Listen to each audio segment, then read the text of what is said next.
अस्सलाम वालेकुम, welcome to my channel family पकवान विद अनीका। कैसे हैं सब लोग? उम्मीद है सब लोग खैर खैरियत से होंगे, फिट फाट होंगे, मज़े में होंगे। आज बनाने जा रही हूँ माश की भुनी हुई दाल और ढाबा दाल। बहुत ही कमाल की बनती है और बहुत ही मज़े की बनती है और उसको आप डिफरेंट लवाज़मात के साथ खाएँ और अचार, सैलड। तो ये बहुत ही यम्मी बनती है और कैसे बनाई आप भी देख लें। आधा किलो माश की दाल है, उसको अच्छे से चुनना है क्योंकि इसमें गंद वगैरह होता है, पत्थर होते हैं, तो अच्छे से उसको चुनने के बाद उसको धोकर काफ़ी अच्छे तरीके से फिर इसको भिगोना है और 20 मिनट्स भिगो दें। इसके लिए मैंने सिंपल सी रेसिपी है, बहुत ही आसान है। टमाटर वही, प्याज वही और हरी मिर्चें चाहिए।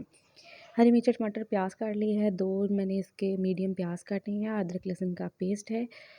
सबसे पहले एक देचकी जिसमें हम एज़ यूजुअल पकाते हैं और उसमें मैंने प्याज डाल दिए हैं, बारीक कटे हुए प्याज डाले हैं। उनको अच्छे से हम फ्राई करेंगे, सौटे करेंगे और सौटे करने के बाद तो उसमें प्रोसीजर जो हमारा नेक्स्ट है कहते रहेंगे। अगर आपको मेरी वीडियोस अच्छी लगती हैं तो प्लीज़ मेरी वीडियोस को लाइक करें, कम और इसको शेयर करें प्लीज़, और सब्सक्राइब भी करें मेरे चैनल को। जिन्होंने नहीं किया वो कर लें, जिन्होंने किया उनका बहुत ही शुक्रिया।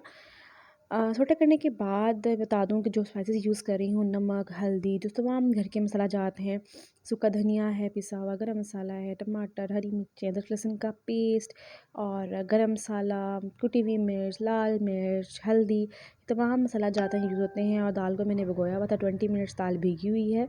तो अब ये प्याज हो गए हैं, तो इसमें अदरक लहसुन का पेस्ट डालेंगे और इसकी रास स्मेल को हम ख़त्म करेंगे अच्छे तरीके से भुनाई करके। तो अब अच्छे तरीके से इसकी भुनाई करेंगे और जब ये भुन जाएगा तो इसमें मज़ीद जो मसाला जात है वो हम डालेंगे, ऐड करते जाएंगे। तो कोई और ये बहुत ही यम्मी दाल बनती है और बहुत ही कमाल की होती है। और इसको अगर आप चाहे इसको ठंडा करके रोटी के अंदर फिलिंग भी कर सकते हैं।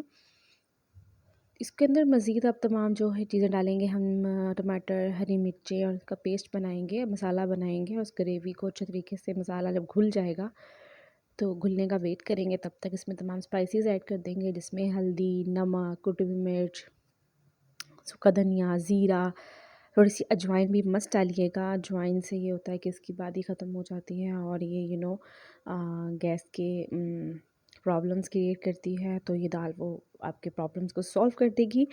तो इसको खाना समटाइम लोग डरते हैं कि इससे गैस होती है या ये नहीं खानी चाहिए, बट ऐसा कुछ नहीं है। आप अजवाइन की यूज़ करें तो आपका वो प्रॉब्लम सॉल्व हो जाएगा।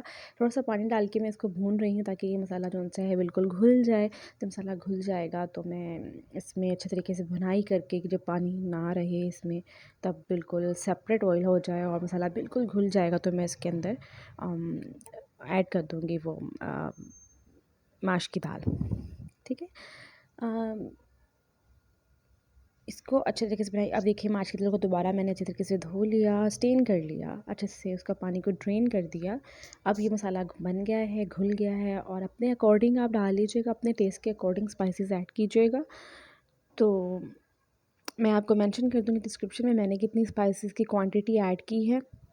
तो आपने इसको अच्छे तरीके से भूनेंगे थोड़ी देर, 1 मिनट 2 मिनट में इसको भुनाई करने के बाद इसमें ज़रा ट्रिकी काम है आपके पानी डालने का। पानी कितना डालना है ताकि ये खड़ी-खड़ी दाल बने और गले भी मुकम्मल तौर पे गल भी जाए, ये भी हमें देखना होता है। तो इसके लिए आप देखिएगा मैं कितना पानी ऐड करती हूँ, तो उसके अंदाज़ा आपको समझ आ जाएगी। थोड़ा-सा मैंने तकरीबन 1 कप जो है ना, नॉर्मल जो घरों में कप्स यूज़ होते हैं, टी कप कह लें, तो ये जो मैं आपको शो करूँगी ये वाला मैंने डाला है। ये थोड़ा-सा बड़ा था लेकिन मैंने नॉर्मल डाला है पानी। सिर्फ़ ये थोड़ी-सी दाल हल्की सी डिप हुई है, लाइट सी, बहुत ज़्यादा नहीं।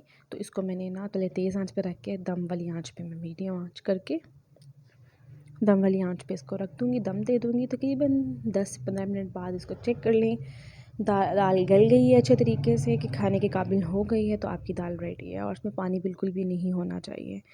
तो ये देखें, जब मैंने खोला तो दाल को चेक किया कि दाल आया कि गली कि नहीं गली, लेकिन इसमें थोड़ी-सी ना कसक थी, ज़रा-सी, लिटिल बिट कह लें, लेकिन गल चुकी थी। थोड़ी देर मैंने और रख दिया, 5 मिनट के लिए, 10 मिनट के लिए, तो फिर ये जी रेडी हो गई थी। दाल बहुत बहुत बहुत कमाल की बनती है। आप इसको बनाएँ, उसको जी प्रेज़ेंट करें, इसको खाएँ, इसको सर्व करें। इसके साथ आप अचार, रोटी, सैलड, रायता,